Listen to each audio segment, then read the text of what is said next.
evening, everyone. Good evening, curious minds of the internet. This is Seda Reda speaking at the Entrepreneur's Kitchen. I am really happy to welcome you again at another episode of the Entrepreneur's Kitchen. This is episode number 55. Unbelievable, but true. And the Germans call it a Schnapszahl. And at the other end of the line, I'm hosting tonight Stephan Scherzer. He is the CEO of German Magazine Publishers Association, and he's also the vice president of the European Publishers Association. And as you can imagine, we will be talking a lot about press, about freedom, about how to make up your mind, and leadership and the future of publishing.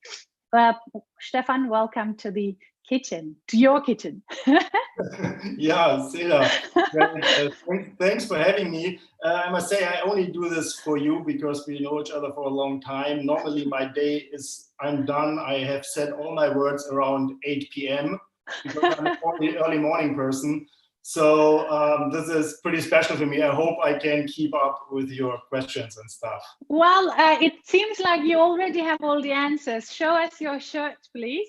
Yeah, you know, in Corona times, this is from Hitchhiker's Guide to the Galaxy.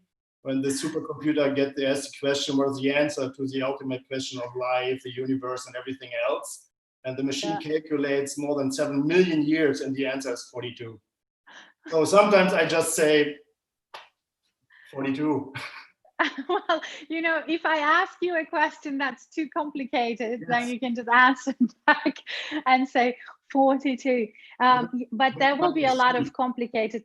There will be a lot of complicated questions tonight, and I'm thinking that you are also thinking along those lines, and you know, for the future of the business of publishing, the business of press. Let's jump into the discussion, but before we do that, I'm assuming outside, you know, the people who are watching us will be interested in asking questions as well. And as usual, curious minds out there, our Slido code is 72238, 72238. So if you guys have any questions to Stefan, please go ahead and ask your questions on Slido. He is the CEO of German Magazine Publishers Association.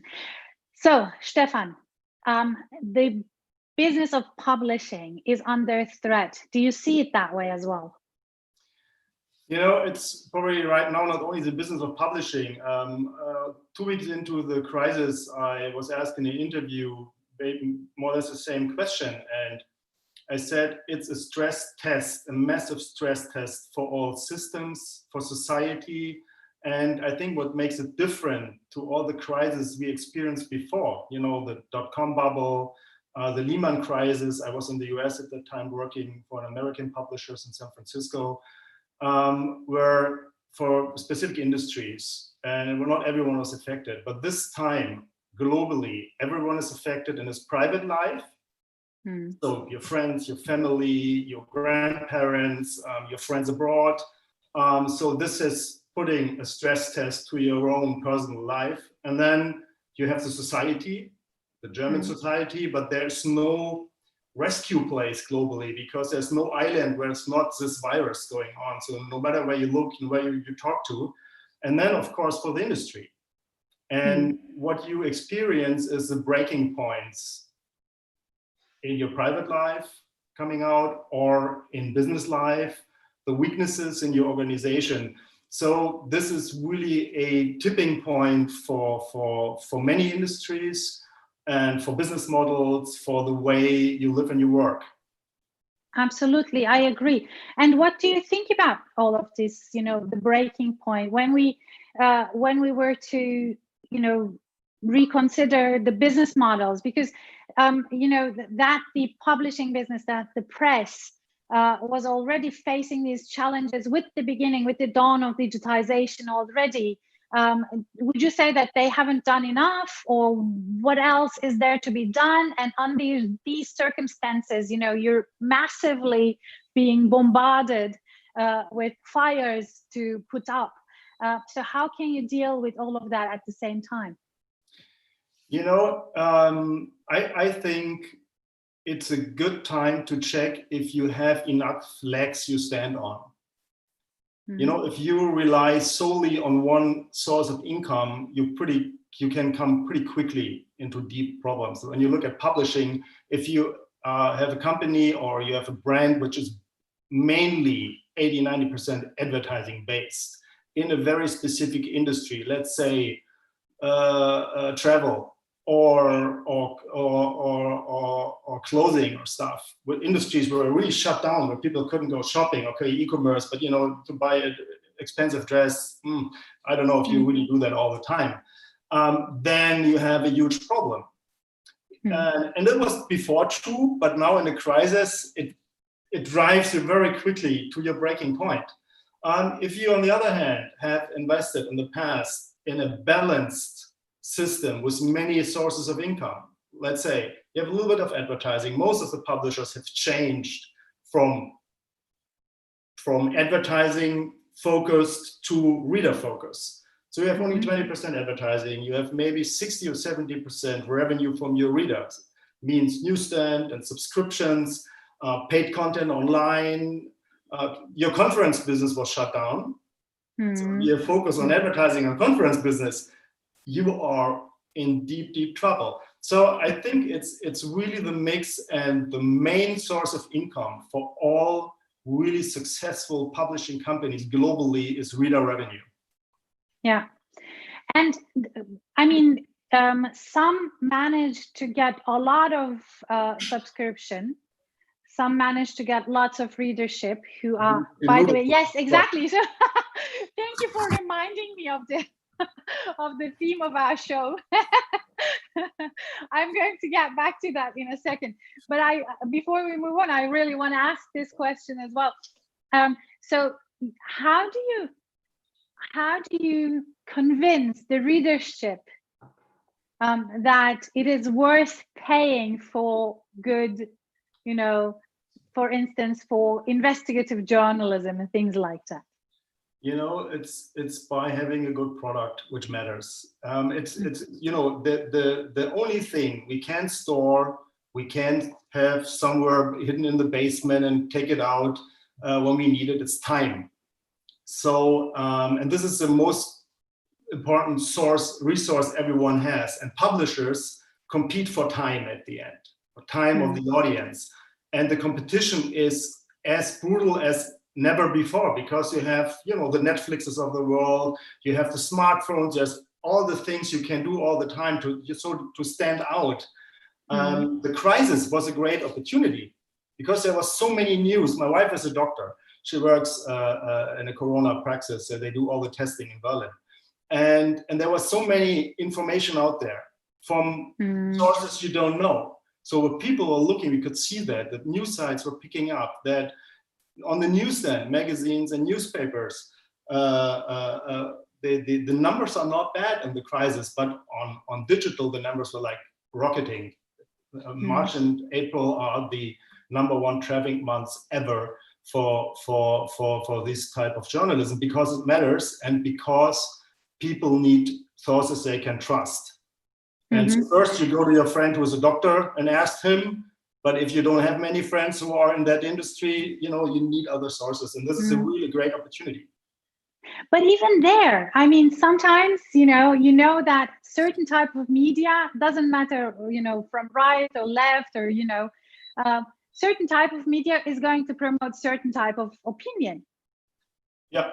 Yeah, but this is the strength of a free and independent press and a variety, because I mean, it takes time to check a few sources, but the biggest mistake in business life or in private life, if you buy something, a house, a car, you don't trust the first information you get. You get a second or third opinion.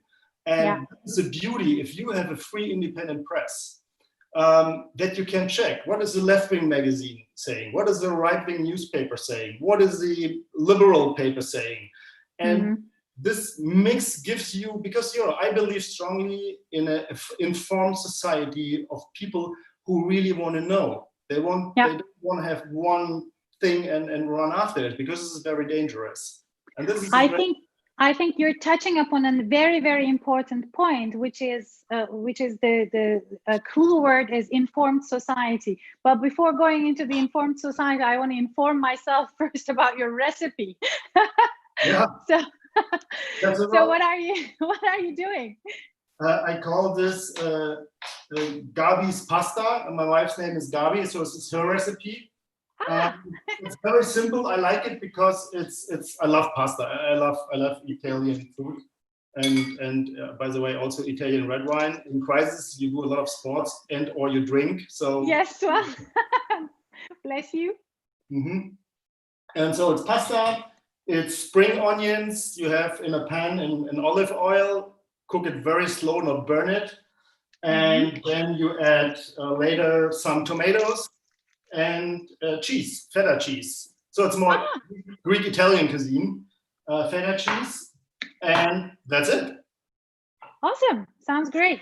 So it's super simple. It tastes fresh, and it's good meal. Yeah, I'm cooking something tonight that was a recipe from my mother's native city, Adana, which is in the south of Turkey. Yeah. And my grandma used to make this. So it's very simple, very easy, extremely healthy, and you can eat tons of it.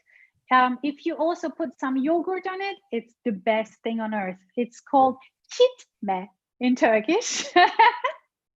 So it's just, some onions, zucchini, lots of zucchini, and some salt and, good olive oil. Some people in Turkey put also what we call a paprika paste. So we call it salça. This is Turkish tonight. Your lucky day. But let's go back to actually, there is a question already here. Before I ask this question on Slido, I want to ask my question first because this is my show. No, totally kidding. I want to ask all the questions. So you said a very important thing around this word, informed society. Can we consider ourselves an informed society? And if yes, how, when, what? It's we have in German politics right now more the idea that the citizen needs to be protected. So political correctness to make sure, and also, you make a lot of laws to keep people safe. They can't maybe decide themselves which food is great, so you do a food ample on the food, right? And I think if you eat every day 10 burgers and drink 5 liters of Coca-Cola, they will do something to your body. And so I strongly believe we need to make sure that governments take their citizens seriously and put them then, because of that, also they are responsible. And if you want to be responsible, you need to be informed. And you can inform yourself best if you talk to specialists, with your friends, but also if you read. Reading is the key technology we all need, reading and understanding. So yes, I strongly believe only an informed society, an informed citizen can make informed decisions, and then a democracy works. If we move away from that, it gets very dangerous, because then we end up with one person telling you which direction to go. And I know that freedom of press is an extremely dear topic to you. You have been thematizing it in so many different events. You guys have been co-organizing. I remember being at one of them where Merkel had a very, very good freedom of press speech. So the first question on Slido goes, do you think that the idea of the free press is under attack right now? Yeah, short answer, yes.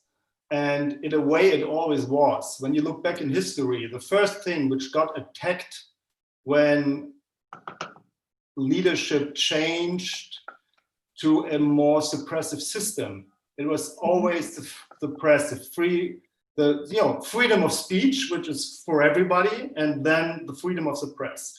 And we see this right now, not only in countries it was always the case, like in Russia or in China or Turkey. In Turkey, because Turkey was close to Europe, right? We are already at the border of Europe, yeah?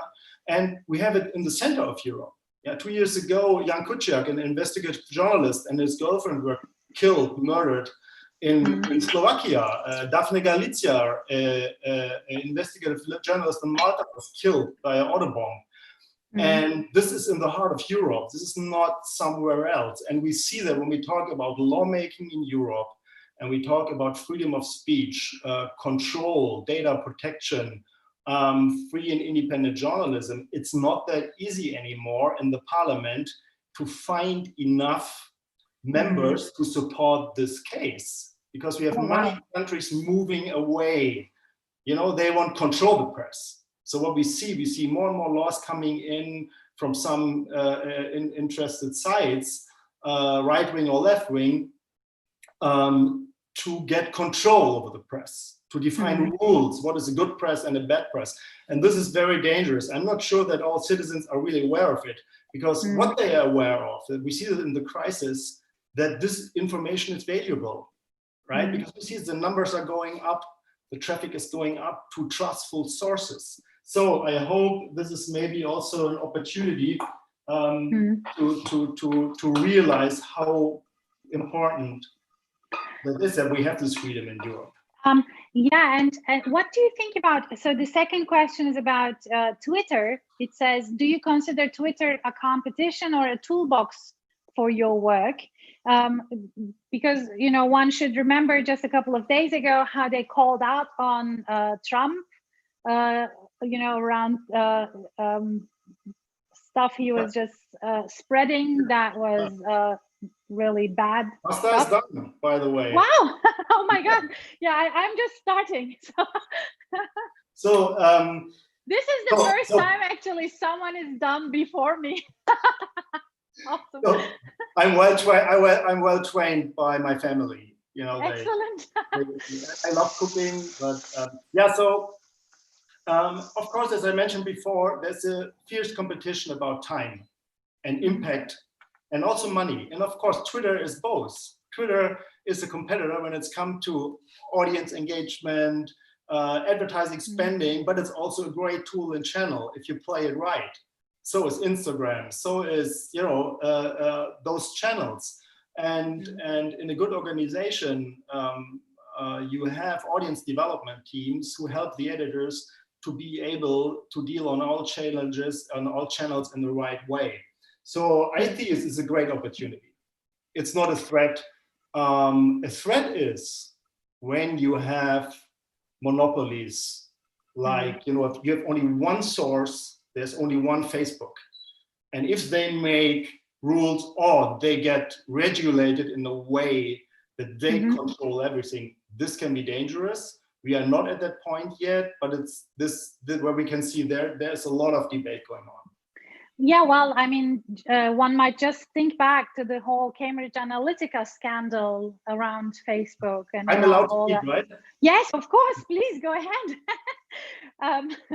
So one might just think of, you know, what just happened in the last couple of years. Actually, there is a third question. So it looks like we have touched the nerve here. Are Facebook and Twitter the press? Definitely not, because they employ no journalists. They employ algorithms. And for example, in Germany, we have more than 300 daily newspapers, more than 5,000 B2B magazine brands, print and online, and more than 1,800 consumer brands. And they employ more than 20,000 journalists. And journalists, they do the investigation, they do the fact checking. This is human beings, trained professionals, paid. So, and not only with publishing companies, right? There's web only, there's bloggers, as long, you know, if they follow the standards, because, you know, press is also about responsibility. So you can take someone to court, and there's laws. And so Facebook is a platform It's a big media platform. And I strongly believe they need to obey the rules. Also, the journalists have to follow. And would you say that they have to fact check before they publish something? I believe, and that is true. I'll give you an example. In Germany, we have probably the best newsstand system in the world. Everyone who is able to produce a magazine, as journalists, and can get on the system first and get on the newsstand without that the content is checked before. So there's neutral and non-discrimination access to the platform newsstand. If this is unlawful, what is in the magazine, and it turns out, you can take down the magazine, but not before. So there's no pre-censorship from an association, organization, or beware, from the government. So if Facebook is pre-censoring, there's a lot of stuff which may never see the light or the eyeballs of the people, which was maybe, left-wing, right-wing, too gay, too lesbian, too whatever, but in terms of law, completely correct.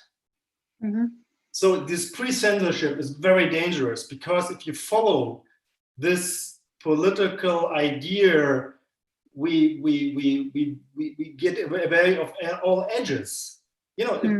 Are very boring, and you destroy all the debate and discussion. So yeah, this is that's a very true. dangerous path. Yeah, so it looks like a very delicate balance, because there is another question that comes, should Twitter and Facebook be uncontrolled and free? So to a certain extent, the answer is yes. But then when it comes to critical information, probably it's, especially if they're publishing, political advertising and stuff like that, then probably it's a different terrain. I want to talk about something I know is also another dear topic to you, which is around all the digitalization in the realm of press, in the realm of publishing. So, publishing looks like a very analog world. People go fact check and do things. And how do you see the effects of the technology in the future of publishing? Yeah, of course, the editorial teams, be it newspapers, be it magazines, they use data. They have audience development. They know their audience very well. If not, they do something wrong. And I give you one example how data is working. One of the most successful pages in German journalism right now is a data journalism page from one of the big daily newspapers, and they have free spots in all the hospitals, and they have that's a big map, and it's actually by the minute, and the traffic load on that is giant. So they use data to inform the audience, but the idea is a journalistic one. What do people want to know, and how to bring it online and live? And there's many more of these examples. Or you check the incoming traffic, you slice and dice it, so you have the right amount of content available. You have intelligent paywalls or pay systems where they figure out, okay, this person's coming 3 times, maybe we offer him another content piece, and then we offer him the opportunity to subscribe to us. So publishing was always about technology. Printing was high-end technology a while ago, and it's still a magic place when you see a print engine running, and a day later or a couple of hours later, you have the content in color, and it sticks.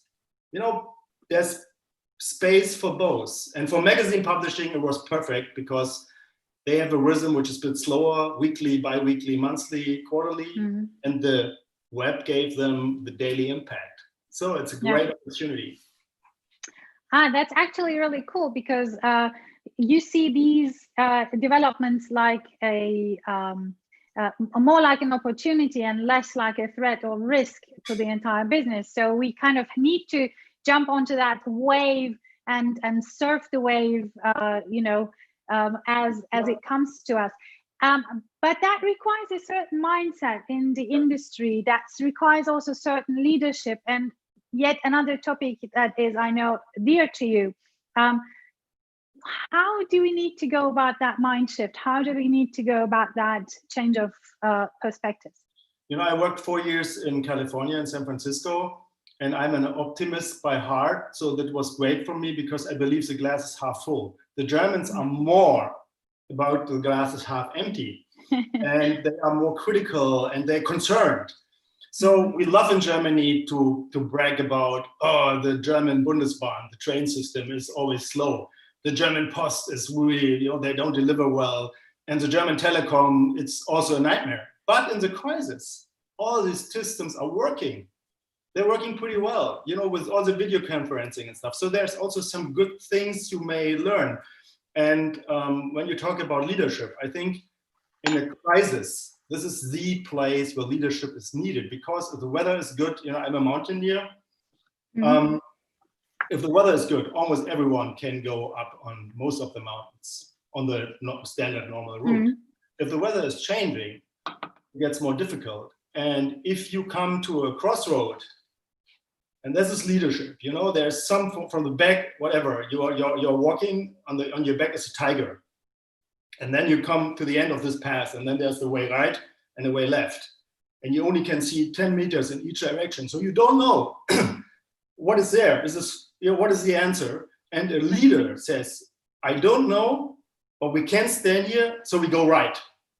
I can't promise you that this is the best. Maybe this is a very steep path, but this is leadership.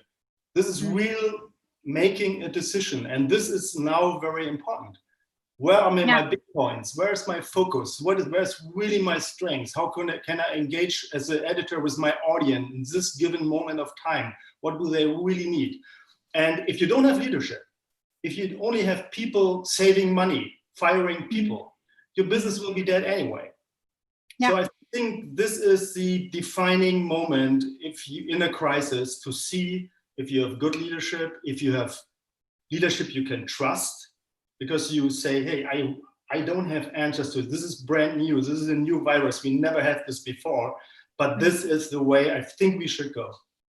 Yeah, so absolutely. Another question. So podcasts are the strongest competitors for readers' time nowadays. Is it true? Podcasts are great. It's really a revival. I love them. People love it. And I don't know any magazine in Germany which is not having a podcast, at least one. Because they have, again, it's about content. It's about content. It's a different channel, but it's about the idea, creating an idea which is interesting for people to engage. Yeah. And this is what good publishers do. At the end, they don't care about the channel.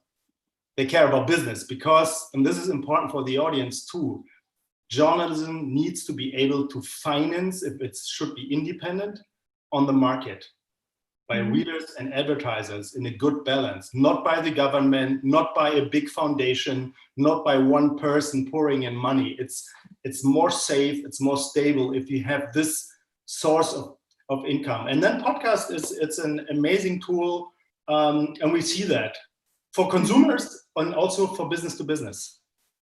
Absolutely. Well, we're almost at the end, Stefan. See, time flies. Yeah, I know. I'm just warming up. I'm not tired. This is really amazing. Exactly. Your questions are great. Well, keep your energy for the after show party. But before that, there is one funny question. It says, "What are you guys cooking today?" We missed the beginning. Well, this is a kind of, cooking is a stylized version of being together. It's just a symbolic act of the Entrepreneur's Kitchen. It's about the recipes and hearing from the people what are their recipes for a brighter and better future, and learning about their leadership styles and connecting it back to the cooking. So Stefan was all Italian tonight, Italian Greek, and I went Turkish. And if you want to know about what we have done, just go back and watch the beginning of the show. Exactly. We love those people who come back again and again and rewind. Well, one more minute, almost at the end, Stefan, and we're coming into one of my favorite parts of this show. which is the funny ending.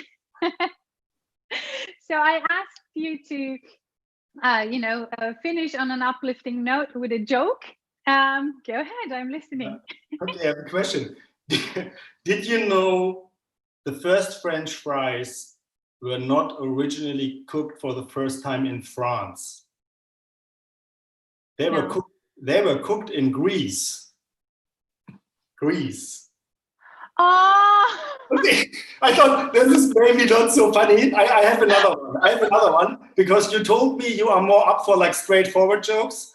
So, well, no, this was good. This was really good. What does a zombie vegetarian eat? A zombie vegetarian. What does he eat? Grains. Oh. This is good too. This could be also from me.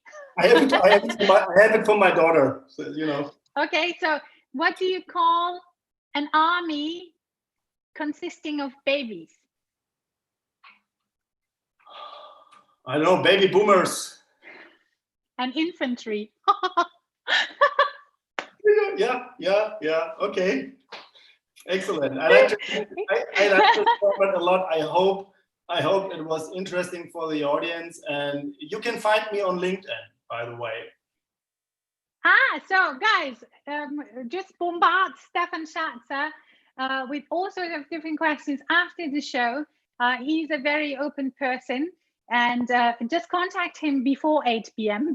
because he might be sleeping afterwards. Except he's on Entrepreneur's Kitchen. I only can watch at the time of the day very simple TV shows. Well, ours is not too complicated, although we go quite deep. My food is not done yet, but it's going to be done during the after show party. I want to thank you so much, Stefan. Please stay in the line for a couple of more minutes. And thanks again for hosting. Thank you so much. Knowing that someone like you is shaping the future of the entire industry, co-shaping the future of the entire industry, it's a good, nice feeling. And I'm hoping that people will keep on fighting for the freedom of press. It's never been this important probably in my lifetime. And it's very important that we don't silence. It's very important that we speak up about things and we call out on things. The one topic we haven't spoken today would be citizen journalism, but even there, the informed citizenship is very, very important. We spoke about that issue. Again, thank you very much for joining. I'm going to say bye to everyone who are watching our stream tonight. Thank you so much again for joining in, and tune in for Monday. Looking forward to hearing from you. Have a great weekend. Stay safe, stay healthy. Bye-bye. Thank you. Bye-bye. Thanks for the questions.